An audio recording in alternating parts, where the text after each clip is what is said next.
দালালদের হাত থেকে বাঁচতে পারেন। আমাদের অনেক মেসেজ আসে, শত শত মেসেজ আছে, দালালদের হাতে প্রতারিত হচ্ছে। দালালদেরকে নিয়ে ভিডিও করার জন্য অনেকের বিরুদ্ধে ভিডিও করা হয়, অনেকের বিরুদ্ধে মামলা করা হয়, অনেকের বিরুদ্ধে সৌদির পুলিশের হাতে তুলে দেওয়ার জন্য থানায় অভিযোগ তোলা হয়। আপনি কি জানেন বর্তমানে সৌদি আরবে কিডন্যাপ এবং দালাল এটা একমাত্র শুধু বাংলাদেশি নামে প্রসিদ্ধ হয়ে যাচ্ছে? আপনি কি জানেন বর্তমানে বাংলাদেশিদের ট্যাক্সি গাড়ির মধ্যে অন্য একজন বাংলাদেশি উঠতে ভয় লাগে? আপনি কি জানেন বর্তমানে দিনে দুপুরে সৌদি আরব প্রবাসীদেরকে হয়রানির শিকার করা হচ্ছে? আজকের ভিডিওটা শুধু থাকছে প্রবাসীদেরকে নিয়ে। প্রবাসীদেরকে প্রতারণার শিকার করা হচ্ছে, প্রবাসীদেরকে নিয়ে অনেক অভিযোগ তোলা হচ্ছে, প্রবাসীদেরকে কাফালার নাম দিয়ে ভুয়া ভিসা নিয়ে লক্ষ লক্ষ টাকা হাতিয়ে নিয়ে যাচ্ছে। তাদেরকে চিহ্নিত করব, অপহরণকারীদেরকে চিহ্নিত করব। বর্তমানে সৌদি আরবে রিয়াদে যারাই রয়েছে সবাই সতর্ক থাকবে। কারণ ভাই, এই সৌদি আরবটা বর্তমানে রিয়াদ সিটি অলিগলির মধ্যে অপহরণ। যেদিকে যায় সেদিকে শুধু ভয়ের একটা আতঙ্ক থাকে। কবে জানি পিছন থেকে একজন গাড়ি তুলে নিয়ে যায়, কবে জানি পিছন থেকে আরেকজন আমাকে ট্যাগ দিয়ে নিয়ে অপহরণের চেষ্টা করে।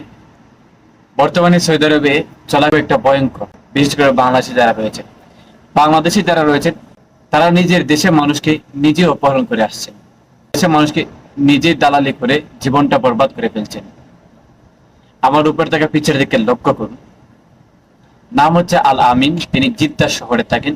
তিনি একজন প্রসিদ্ধ দালাল নামে সৌদি আরবে বর্তমানে পরিচিতি লাভ করছেন। আর সৌদি আরবে যারা আছেন বর্তমানে দালালি ব্যবসাটা কিন্তু খুব জমজমাট। দালালি যারা করতেই পারছেন তারাই কিন্তু কোটিপতি হতে যাচ্ছেন, আর যারা সৎ পথে ইনকাম করতে যাচ্ছেন তাদের কিন্তু বড় বিপদ হয়ে দাঁড়াচ্ছে। তারা চাইলেও কোনো জিনিস করতে পারছেন না, চাইলেও তারা কোনো জিনিসের দিকে আগাতে পারছেন না। তারা চাইলেও জীবনটাকে এত তাড়াতাড়ি সফলতার দ্বার প্রান্তে দিতে পারছেন না, আবার চাইলেও জীবনটাকে যে সুন্দর করে গুছাবেন তাও সম্ভব হচ্ছে। দালালি যারা করছেন তাদের খুবই সহজে জীবন গুছানো হচ্ছে, জীবনটা গুছাচ্ছে খুব তাড়াতাড়ি, তারা দ্রুত সফলতার দ্বার প্রান্তে যাচ্ছে। এবার কথা আসুন, আমার উপর থেকে যে পিকচার গুলো দেখতে পাচ্ছেন, ওনার নাম হচ্ছে আল আমিন, সৌদি আরব জিদ্দা শহরে থাকেন। যদি ওনাকে কেউ চিনে থাকেন আমাদেরকে জানাবেন অবশ্যই। গতকালকে দেখলাম বিন বিশাল ভাই ওনাকে নিয়ে একটি পোস্ট আপলোড করছে, তাই মনে করলাম যে আবার এটা নিয়ে প্রতিবাদ করা উচিত। কারণ ভাই, বর্তমানে সৌদি আরবের দালালদের বিরুদ্ধে একান্তই প্রয়োজন রুখে দাঁড়ানো, দালালদের বিরুদ্ধে কথা বলা। যদি আমরা দালালদের বিরুদ্ধে কথা বলি না, তাহলে লক্ষ লক্ষ প্রবাসীরা হয়রানির শিকার হবে। ভুয়া ভিসা, ভুয়া কাফেলা দিয়ে শত শত প্রবাসীকে বাংলাদেশ থেকে নিয়ে জিম্মি করে টাকা উদ্ধার করেন। অতঃপর দেখা যাচ্ছে ফেসবুকের মধ্যে নানানভাবে তিনি পোস্ট দিয়ে মানুষের কাছে পৌঁছে দেন। অতঃপর তিনি তার ব্যক্তিগত পার্সোনাল অ্যাকাউন্ট ফেসবুকের মধ্যে পোস্ট দেন। তার পোস্ট দেখে বাংলাদেশি মানুষরা এগিয়ে যান তারাতে সাহায্যের জন্য, কিন্তু তার কাছে সাহায্য তো পাওয়া যাচ্ছে না, বরং আরো প্রতারিত হচ্ছেন লক্ষ লক্ষ প্রবাসী। ভিডিওটা সর্বদা শেয়ার দিবেন। আরেকটি পিকচার দেখতে পাচ্ছেন, বাংলাদেশের নারী শ্রমিকরা যারা বর্তমানে সৌদি আরবে আসেন, অনেক নারী শ্রমিকদেরকে প্রেমের ফাঁদে বলে কফিলে করতে গেলে এরকম প্রতারণার করতে গিয়ে, কিডন্যাপ করতে গিয়ে তাদের সহযোগিতা করা হয়, তাদেরকে নিয়ে প্রতারণা করা হয় এবং কিডন্যাপকারী তাদেরকে সাথে রেখে কাজ করে যাচ্ছে।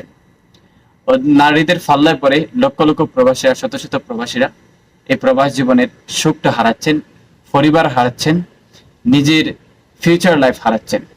ওইসব নারী থেকে সাবধান থাকুন। বাংলা দূতাবাসের কাছে আবেদন করতে চাই, নারী শ্রমিকদের কঠোর তল্লাশি করা হোক।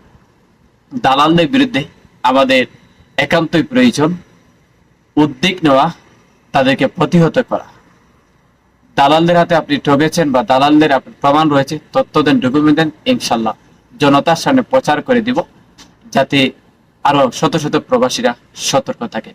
আজকের ভিডিওটা সর্বদা শেয়ার দিবেন। আল আমিন নামে এই ভুয়া দরবেশ বাবাকে যারাই চিনেন আমাদের সাথে তথ্য দেবেন, ডকুমেন্ট দেবেন, তাকে সৌদির পুলিশের হাতে তুলে দেওয়ার দায়িত্বটা হচ্ছে আমাদের। ভিডিওটা সর্বদা শেয়ার দিয়ে আপনার একটি শেয়ারও হতে পারে লক্ষ লক্ষ প্রবাসী সতর্ক, লক্ষ লক্ষ প্রবাসী দালালদের প্রতারণার হাত থেকে বাঁচতে।